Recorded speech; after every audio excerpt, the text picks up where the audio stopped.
Throughout many trans people's journeys of discovering themselves and figuring out who they are, I've heard many stories of people not understanding how they didn't figure out they were trans sooner, myself included.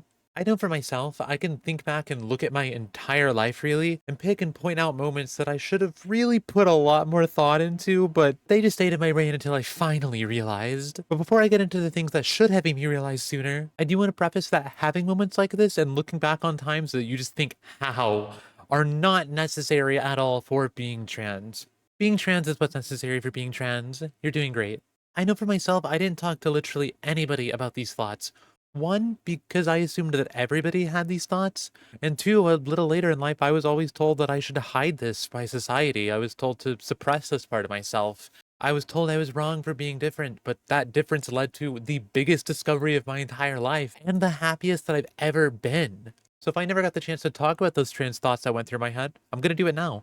Firstly is one of the ones that I'm sure many of you have heard about, the button. Essentially, there are two scenarios that I've heard the button referred to in. The one that I've heard the most is if a button was placed right in front of you and you could instantly change to a gender other than the one that you at the time identified as, would you press it? If it's not obvious, most cis people are going to say no to this in a heartbeat. But even back then, first hearing this and knowing this, I always had in the back of my head that no, I would press this button in a heartbeat. And at the time, I didn't see that as a sign of being trans. I was just like, oh, well, I guess it's not all cis people. The other, honestly, probably more common scenario that I've heard people talk about the button is say there's a button placed in front of you, and 99% of the time when you click that button, some quote unquote positive outcome will happen. While the other 1% of the time, you would be instantly transformed into a gender that was different than what you had at the time identified as. I heard this one as well, and it turns out I should have put a lot more thought process behind my thought being, what's the downside? I should also clarify that if you want to press either of these buttons, you've already pressed that button. Appearance and physicality is not tied to gender. Anybody of any gender can look any way whatsoever. If you want to press that button, press that button. If there's a gender that you want to be, you can be that gender.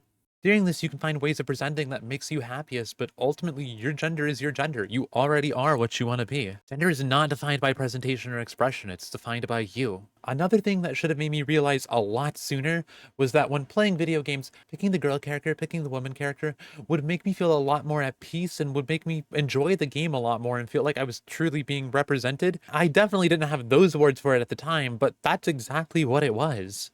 I would always come up with the excuses of, oh, I just want to try something different. I've already done a playthrough. Oh, I play what I thought was me in so many other games. It's time for me to play something different. Oh, well, they get better customization options and so on. But now guess what? I play a girl or a woman in every single game I play unapologetically because that's who I am. Quick side note from this, but it's really annoying how a lot of video games will try to force you into a binary that doesn't exist. Let people express themselves as themselves and don't try forcing them into boxes that they don't fit in.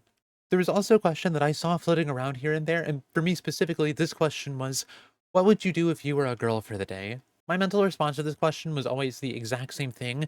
One, I would be really happy, and two, why would I ever have to switch back? Why did that only have to be for a day? Why couldn't that just be permanent? Turns out now it is permanent. Very, very happily permanent. On a similar topic to that, it really should have been a sign that the most memorable dreams that I've had in my entire life are ones of me being a girl, of me being a woman, of me just being who I truly am. This was rarely ever the center focus of the dream, and it was more just, yeah, it was a typical dream, but I was also a girl, and it just felt correct. If you're a trans person, you most likely understand the feeling very deeply of feeling correct, finding a way of existing that fits you. This was my brain so politely trying to give me a head start that I just didn't listen to for way too long. After learning eventually that being a different gender isn't something that cis people ever really thought of, it made me do a lot more digging. It made me realize a lot more about myself, and it made me realize the happiest thing I've ever found out about myself in my entire life. I delved into media and memes and saw trans representation that I could fully relate to, and I knew I had to do something about this. I knew I had to come out.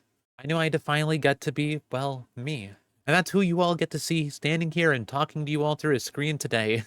Not to sound like literally every other YouTuber on the planet, but if you made it to the end of the video and you enjoyed, why not subscribe? Right now, about 80% of my audience actually isn't subscribed to the channel. While I don't know how many more ramble-like videos there'll be like this, because I want to start transitioning my content into like a very wider sphere than it has been, as evident by the Celeste video, which I loved making, I can promise that I'm going to try my hardest to put out things that I'm truly proud of. And speaking of being truly proud of, thank you all for watching, and if you haven't heard it lately, I'm proud of you.